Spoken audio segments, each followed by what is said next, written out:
Andrew Holland, CEO of Avendus Cap Alternate Strategies, is with us now.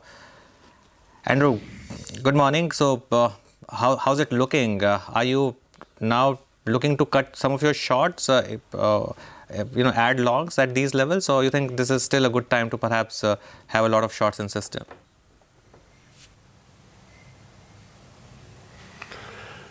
So it's difficult to kind of think about whether you should be short because one or two stocks are holding up the index all the time, Anu. So there's individual stocks you can look at, but the index is, to my mind, is not a great indicator of the pain that's out there underneath, particularly in mid and small caps. And I read today that one fund is actually deferring its dividend because it can't sell small cap stock. So I think it's just going to get exacerbated.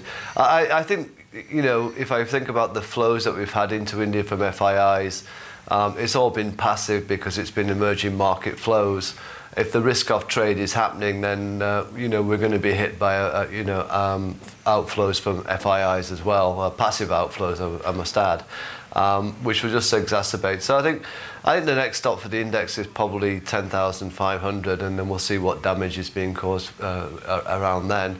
The global economic data just looks absolutely awful, so I don't think there's any support there. So we're all hanging on a US-China trade deal and what that can bring. But again, I think the damage has been done in all the tariffs that have been there. And if I look at the US retail sales for December, then that tells you the story that you need to know, that the US is in recession, Germany's next, Italy's already there, and the UK just kick the can down the road to make sure that they're going to be in recession too. Okay, good morning, Andrew. Well, that would be fairly fertile terrain for an alternate strategy player like you, right? Where are you going to short or already short? Yeah, so I mean, obviously, the index and obviously, certain sectors, have become more vulnerable, and obviously the results season give you great opportunities as well, where stocks have either had poor results or reasonable results, or markets are just interpreting those results because it was better than analysts forecast slightly, but people forget that those forecasts were kind of marked down quite considerably before the results anyway. So you go back to the normal fundamentals, and I'm afraid that most analysts for a lot of the sectors, and I'm talking to maybe say autos in particular, still have to get their red pen out and slash forecasts because the margin pressure is going to be absolutely horrendously large for all of them. So just expect the whole sector to be downgraded by earnings first, and share prices will probably tell you that's what's going to happen anyway. Andrew, hi, good morning. In fact, that was my next question. In the auto space, we are seeing some signs of hope, at least, in names like Ashok Leyland, etc., where margins are not as bad as feared. Even if they don't get better, you don't think that the worst is over for some of these companies? No, I don't, and I think the problem is, you just think about this, is that they're enjoying double-digit growth, and now they're not, and that's going to have the reverse in terms of operational gearing. And what they'll do, and what they'll all do, is they'll start spending more money on advertising or discounting, reducing prices. So you're going to get that nice trade war, price war within each of the sectors, which will just really hurt margins. And I don't think the market's taking that into account yet. So I think there's another 15 to 20% reduction in at least profit forecasts for most of the companies. Okay, Andrew, financials, what's the approach from here on? Select NBFCs have done well, like Muthoot. Now you have, of course, Yes Bank also coming back into contention. We've seen a big rally play out in Axis, though ICICI Bank has slipped. So it's all over the place, really. Your thoughts on this basket?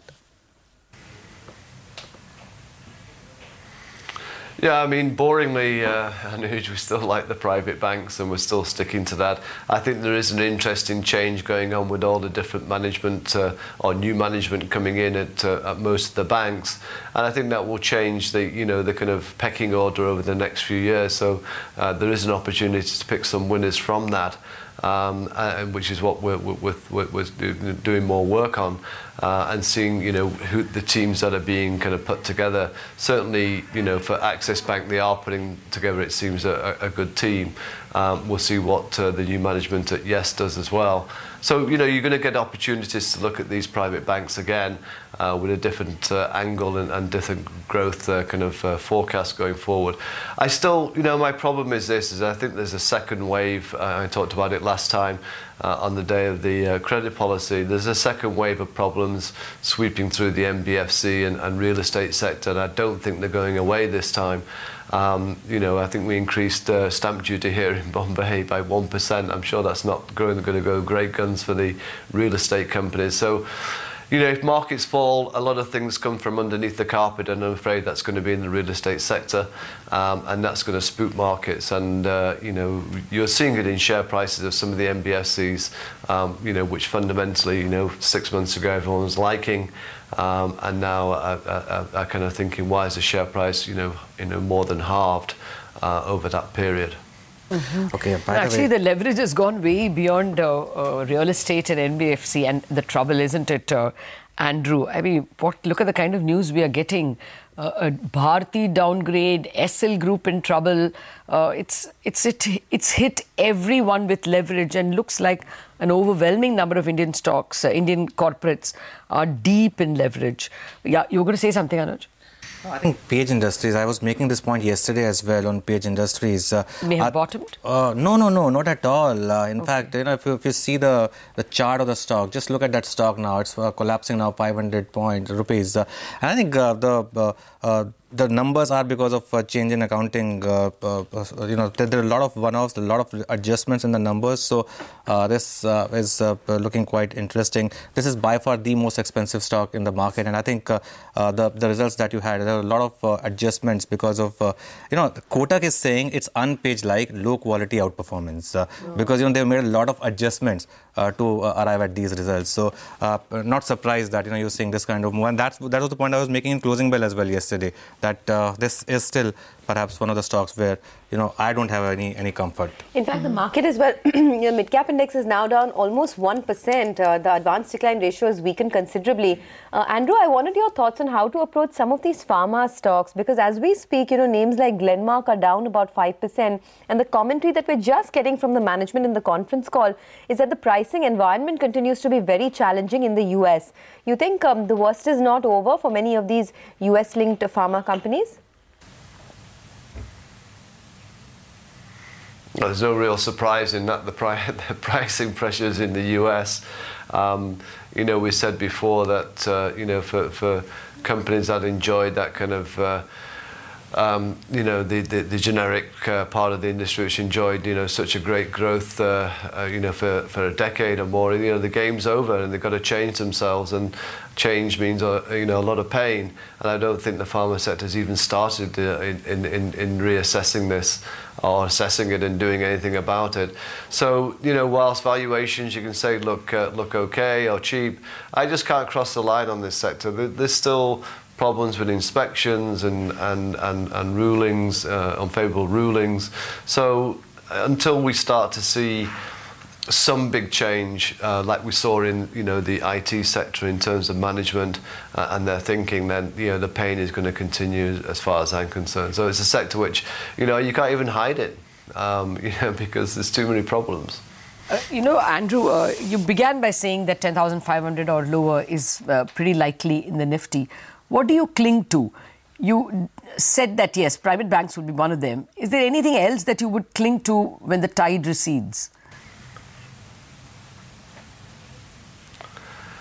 So I think, apart from battening down the hatches, is FMCG and IT would probably be a beneficiary of this, and that's about it.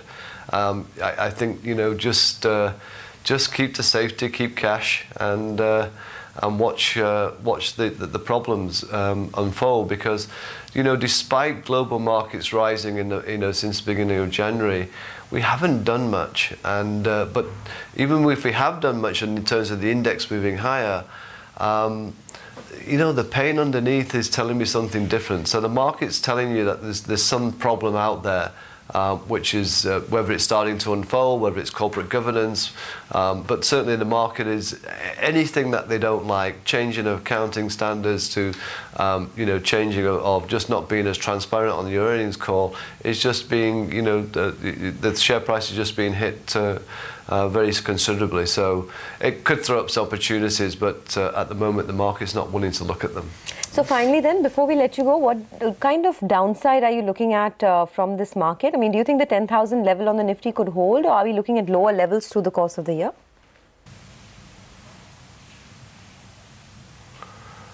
I'm not looking at lower levels. I think what's going to happen, and if I can try and put it this way, because even though you probably think I'm being very negative, these are the opportunities we're looking for.